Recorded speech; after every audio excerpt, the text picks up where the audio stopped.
Now, it was just yesterday that we were talking about the lawyer for Brian Kohberger, Ann Taylor. Now, when it comes to Ann Taylor, I take the position that, hey, Brian Kohberger needs a fair shot at trial, right? And of course, a lot of you guys agreed with me. A lot of you guys also are still anti-Ann Taylor. A lot of different fuckery, which, listen, we all can have our different opinions on all of that, and I'm good with that. I definitely am not against us having different opinions until you start running off at your little cum drizzlers. But when it comes to this case, I told you she would be free and clear, that there is no conflict of interest. Well, now it's official. I'm thejbgunner. This is Crime Time. Let's do it. Bring it back.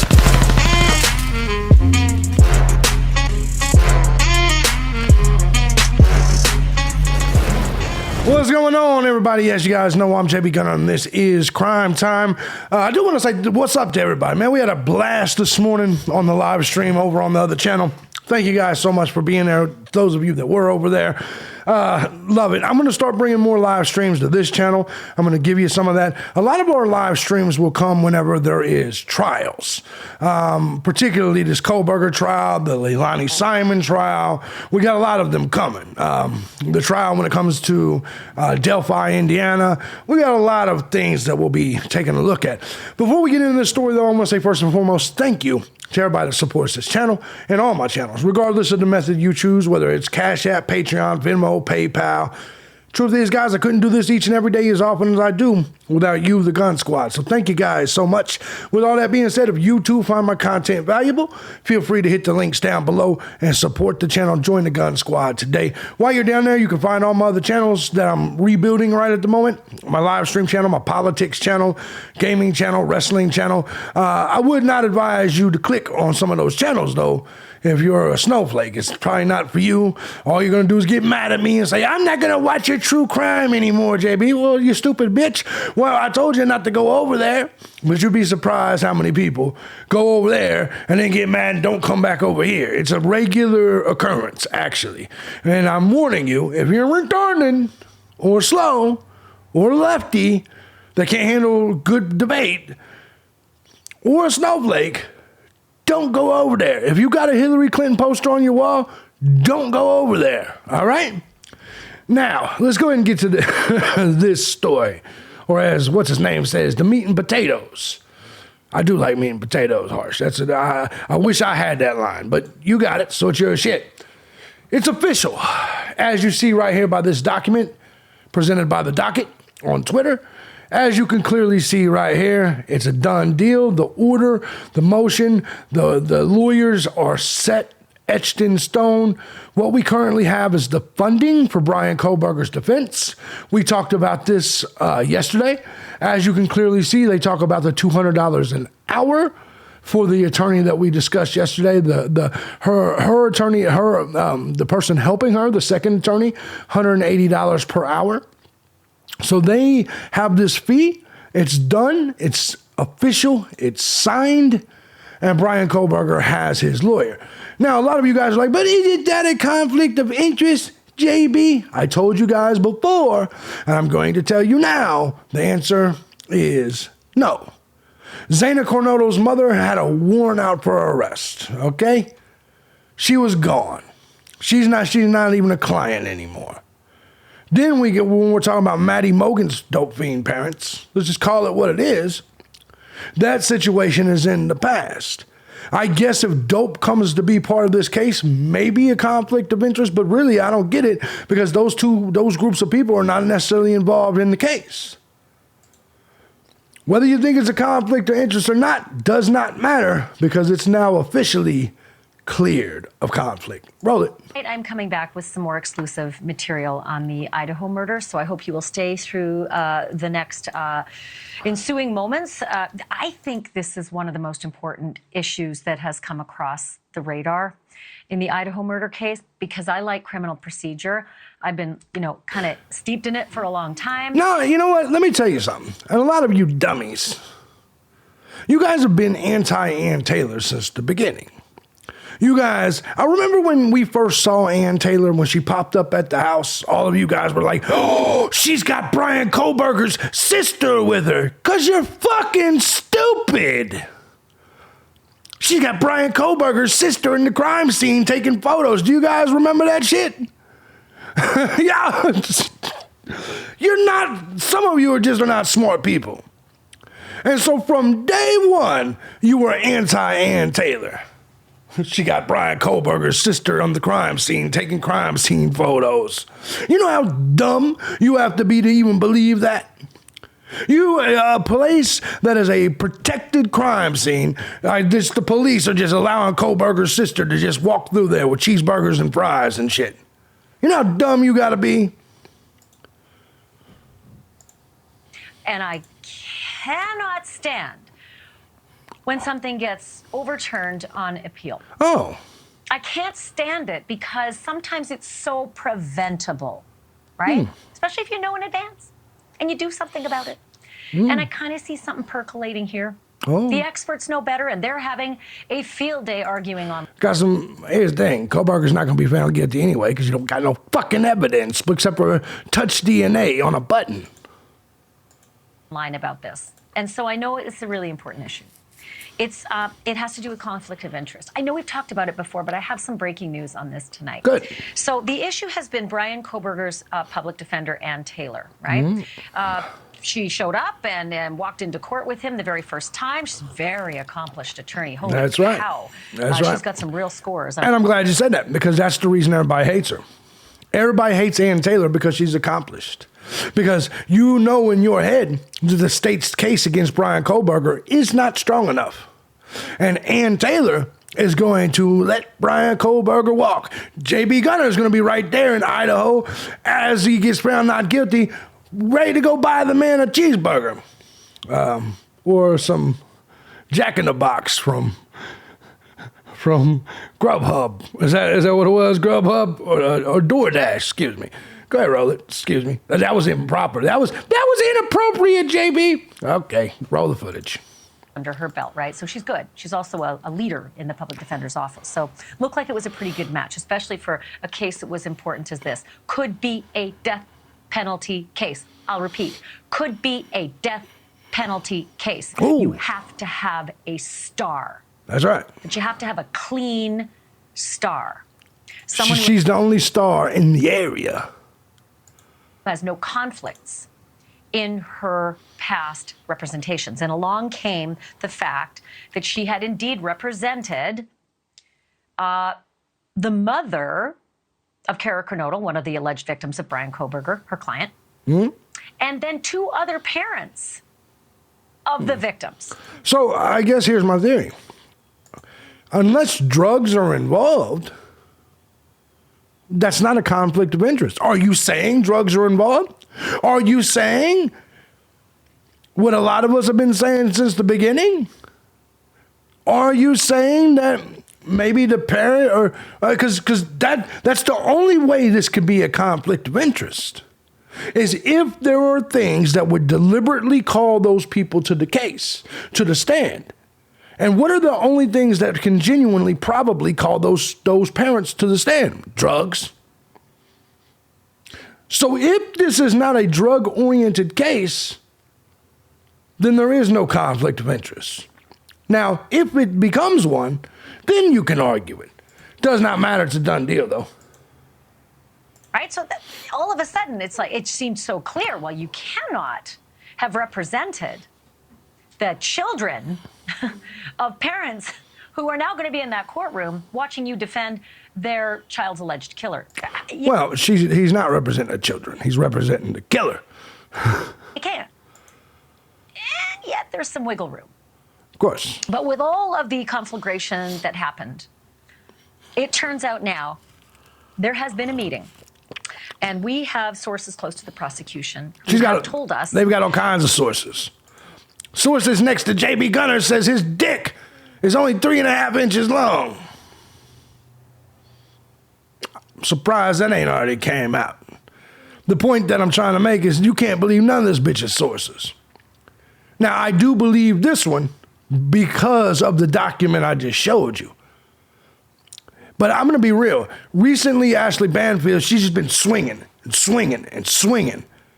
I'm not sure if all of her recent reporting is legit or not. But what I am saying is, when there's no real news out here, a lot of times you get people ready to, they still got to get their money. They still got to break the news. Me, thank God I'm not a newsman. I'm a commentator. I can commentate on anything. We can do a 25-minute video about my dick if you'd like. She's got the breaking news. You didn't hear? Let's go ahead and move on. That Ann Taylor has had a meeting with the judge on this exact issue, the conflict of interest issue. Private meeting, Good. behind closed doors, discussing all of the issues. Likely she was called in to lay out, tell me everything you did with client A, client B, and client C. Tell me everything so that we can exclude the possibility of a conflict. And here's the beauty. Just like she's got someone working with her on the Kohberger case, what's the odds that those little dope fiends actually talked to the star attorney, Ann Taylor?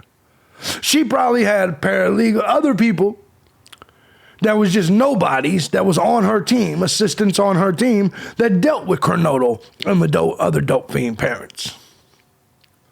Let's call it what it is. And I bet you that's what happened when they went into that judge's chamber. She sat down and she's like, I don't know this Kernodle bitch. I don't know these Mogi bitches. I don't know these people. Yes, my team represented them, but I didn't have no conversations with these motherfuckers at all. Just saying, there's a reason this judge has made this decision. She's cleared Ann Taylor of all conflicts of interest. And in this review process, my source has told me that it's been cleared. Yeah. No conflict, according to the judge. Not a single one. So is that it? Yes, that's it. It's a done deal. I mean, Kara Northington, Ben Mogan, Corey Hattrock, all parents of the deceased victims in this case, all had Ann Taylor on their cases, right? Maybe. So yes. It is such a curious issue. What did she tell the judge? Like, what did she lay out? Probably exactly the theory I just gave you. Her assistants probably dealt with the little druggies. She handles the home run cases. She has her little assistants handle the little dope fiends. Don't nobody deal with dope fiends. Don't nobody deal with druggies. I'm just saying, I know there's a lot of you watching right now that are druggies than a motherfucker. It's all right, I drink, so I ain't gonna mock you too much, but nobody wants to deal with a fucking druggie. You send the little people to deal with the druggies. She's the star here. And after this case, she's going to be even a bigger star when Brian Kohberger gets in his little white Elantra. His cell phone connects to those places and 12 more times takes his ass back to Pennsylvania. She's going to be a big star then. The new Johnny Cochran. Just a white, beautiful version. Wow. Love you. To the judge, in order for the judge in this case to say, she's out as fuck. Nothing to see here. I don't know No why I think so. Problem. She looks confident, Did she powerful. see our interview? Did the judge see our interview with Ann Taylor's previous client, who she dropped on the very day she showed up in that courtroom with her brand new client, Brian Kohberger? Well, no, because that would be unfair, just like it would be unfair if a jury had saw it. You think the judges are watching YouTube? You think the judge is watching News Nation? No. In fact, I'd be disturbed if the judge had seen it. Be like, what are you doing, judge? You're the judge in the case. Stop looking at shit on the internet. Literally dropped her former client, Kara Northington, that's Xana Kernodle's mom, dropped her that day. And they were still active. Like it was still an active pending case. Fucker. By the way, Kara Northington had no idea that this had gone on. She had no notification of it, she told us. And that's because she gave that beautiful thing right there power of attorney. That's the power of attorney. By the way, I'm single. Ann Taylor. We need to make you Ann Collins.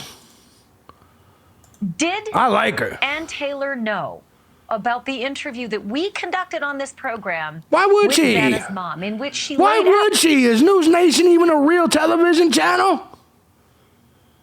I've got cable. I've never seen News Nation on television.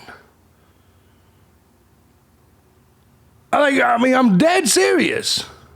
I know that sounds crazy, but I've never watched News Nation ever in my life other than on YouTube. I've never been surfing through the channels and saw News Nation. Is it even really a channel? Does anybody even, is it a real thing? I've never seen it. I'm sure it is. So before all you people get mad, of course it's a real thing, JB. I'm just saying, I've never seen it. So this seems really arrogant to be like, has she not seen our work? Nobody knows who you are, Banfield. Nobody really knows. Only true crime nerds. Nobody really watches Banfield or Chris Cuomo, homo. Nobody really watches you people. I only watch you because you got good true crime coverage. It's a weird thing to even believe that normies watch this bullshit. out that she was gobsmacked by all of this. Wait, that she what? had no idea. Shit. Thank you for watching. Go to newsnationnow.com. Is it really a channel? I ought to check this shit out. I would imagine it probably is. I would imagine it probably is. Forgive my rants. But still, I didn't even know Idaho was a state really until this event happened. There's just some shit that nobody knows about. I mean, of course I'm being facetious. Of course I knew Idaho was a state, but really was it? I never fucking heard of it, really, except for potatoes and Brian Kohberger. Potatoes, Brian Kohberger. That's all I've ever known about Idaho. Ever. He gets a little agita when it comes to this. And that's Mark Garagos. And the reason I know Mark Garagos gets agita with it is because he has a lot of high-profile cases in his past. He's here to help me break this all down. Of course, you know him. He's a criminal defense attorney. He's the co-host of the podcast. I don't know him at all. Adam Carolla. So Garagos, I said there were two issues that I found in this whole conflict when it came to Ann Taylor and the three parents. Number one was that they have to be okay with it, and clearly Kara Kernodle is not. But then number two, they have to be notified. And that didn't happen either, at least in Kara Kernodle's case. So I want to get you to weigh in on this news, Mark, that they've had this meeting. They've gone through this review process and no conflict, the judges determined. That's right. Well, I sent you the other day, Ashley, a op-ed piece that somebody had done in which they had basically analyzed the ethical rule here without giving you any credit whatsoever, by the way, and had said that there really was no ethical conflict. And I couldn't actually disagree more with the analysis. Number one, I think you've pointed out one key thing, which is you can't do this absent a knowing waiver by the clients. And why do I say clients? They just did it. Both the current client, who is the young man who was accused of these horrific crimes, and the parents of the victims of these crimes. Now, the one part I will take issue with, and you know that I agree with you on gag orders. I always think gag orders have been inverted. We talked about this the other night. Originally, gag orders were instituted in Shepard v. Maxwell, which was F. Lee Bailey's case back in the 50s, which later became the model for the fugitive. But they were originally to protect the defense. It's been perverted. It now is something that harms the defense, in my opinion. But I agree. When the lawyer, Ann Taylor, goes into chambers in camera, meaning she and the judge talk privately, I understand that. I've done that many a times. I will tell you when I've done it in many murder cases when a client wants to get on the stand and it may be against my advice. Hypothetically, I might go into chambers with just the client and tell the judge this is against my advice, but it's their choice. So I can understand that. You don't want to violate the attorney-client privilege, or at least let the prosecutor hear it. In this case, I understand that. What I don't understand is how there can be a knowing waiver by the victim's parents, because I just don't think that there is any way possible that there isn't going to be a discussion of that house, the use of drugs, and people going in and out. I just find that. Bam! Bam! He does not find it possible that there will not be a discussion of that house and drugs and people going in and out. Ooh, ladies and gentlemen, all of us that's been saying that, it's vindication is coming. Y'all know this, right? It's coming. Entirely too hard to believe. I don't know if the judge said, okay, if we get to that point, then we're going to do further hearings on this and we'll table it. And as of now, you don't plan on doing it. But to my mind, that is in play. And to your point, that is potentially, God forbid, from the young man's standpoint, he gets convicted. And why would they say that? Why are people now, especially in the mainstream media, now agreeing with that drugs is going to come into play? Some of us have been saying that for quite some time. I've told you. Kohberger's a dope fiend. The college kids was a party house. The parents are all dope fiends. Shit. Even looking at Enan Harsh, he looked like a dope fiend. I mean, they just all kind of dopey, right? Now, maybe the girls were beautiful, but they're college kids. I would expect college kids to be at least doing ecstasy. Later says, I've got a 2255 writ of habeas corpus, and my lawyer was ineffective because she didn't want to go there, meaning the house, Sure. And drug use and things of that nature. AKA ineffective assistance of counsel. We hear it all the time. It's like, I don't know if it's the number one. Oh, man, I just thought of that. This could be horrible news for us, Kohberger people. You know what I'm saying? Don't we want them to go in the direction of the dope? They may have a completely different defense, because that just made sense to me. Ann Taylor may have no intentions in going down the dope road. So what do they have then? I thought for sure the fact that this was a party house with drugs in and out would be the defense. I wonder what their defense is going to be now. Issue, but yeah, if I had a dime, I'd be on a yacht in Majorca. Yeah, it's the number one. I knew you'd say that. Okay, here's the other thing. It's another piece of breaking one. news. Yeah, okay, wait one sec, because I'm going to get you to talk about this one. So the sources that we have close to the prosecution have also told us that the prosecutors in this case are actually in favor of having her conflicted out. And I suppose I get that, because who wants to try a case twice? Who wants to do all that work and all those billable hours to the taxpayers of Idaho, and then, you know, a couple years down the pike, after they might get a conviction, have it tossed out only to start all over again and put those families all through that again? Well, look, the cynic in me would say, of course they want her out. She's one of the only qualified defenders in Idaho. Which is exactly why they can't put her out. She's one of the only qualified to do this. You got to give Kohberger the best possible defense. It's that simple. I can see that. But at the same time, the prosecutors have a very, I would say, easy way to raise this issue, which is to file the motion to say that they want the waivers by the respective clients. There's a U.S. Supreme Court case, I believe it's Wood, that specifically talks about what you have to do in a situation where there is a conflict. It has to be on the record. I don't know if that, and we don't know if that was done already in camera or ex parte. Remember, there's two different ways this could be done. It could be done in camera, which means the public doesn't listen to it, and it can be done ex parte, which means the prosecutor doesn't get to get in on this.